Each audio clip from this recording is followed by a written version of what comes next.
About your constitutional amendment right now. The Supreme Court says that it's freedom of speech to let people give money to politicians. What's wrong with that? Well, what's wrong with that is by a 5-4 disastrous decision, the Supreme Court said that Bank of America, ExxonMobil, and other corporations are flesh and blood people entitled to First Amendment rights. There is nobody that I know who believes that Bank of America is a human being who should be entitled to the same constitutional rights that the people of our country are. What's wrong with it is that at a time when money already plays a horrendous role in terms of what goes on in Congress, what Citizens United has done is made a terrible situation worse. Here's what the practical impact of Citizens United means.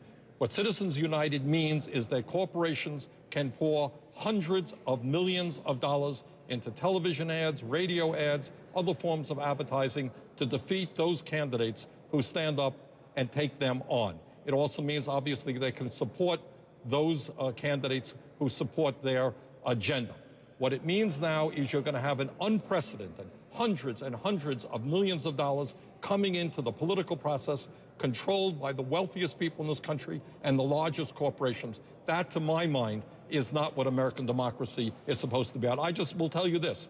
We put up a petition on our website on Thursday, sanders.senate.gov, and in 3 days, we have over 120,000 names on that petition. The American people, whether you're a Democrat, Independent, Republican, Progressive, Conservative, do not believe that corporations are people and that corporations should be able to buy elections. But it's not just corporations, it's anyone who wants to create these new kind of super PACs. Labor unions, for example, progressives can do the same thing. In fact, some of President Obama's supporters have created some super PACs to generate support for their respective That's right. causes. That's absolutely right. Anybody can do it. My guess is that Republicans will be the major beneficiaries, but it doesn't matter. It doesn't matter if it's Republicans. It doesn't matter if it's Democrats. In my state, we have town meetings. People vote on their school budget. One person, one vote.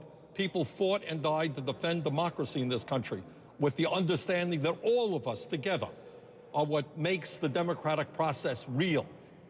Most people that I know do not believe that a handful of corporations can sit together without disclosure, by the way, and pump hundreds and hundreds of millions of dollars into the political process. That is not the democracy many of us believe America should be. So basically, just to wrap this up, whether it's done by the Koch brothers, let's say, on the right, or George Soros on the left, you hate this and you want to see it changed.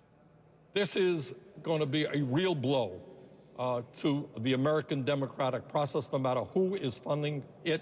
What it means in practical sense is that when somebody comes up to vote, walks up to the table in the Senate and decides whether or not to vote against Wall Street, vote against the drug companies, vote against the coal companies, they're going to be thinking, if I cast that vote, will I go home next week and find millions and millions of dollars of corporate campaign ads in opposition to me?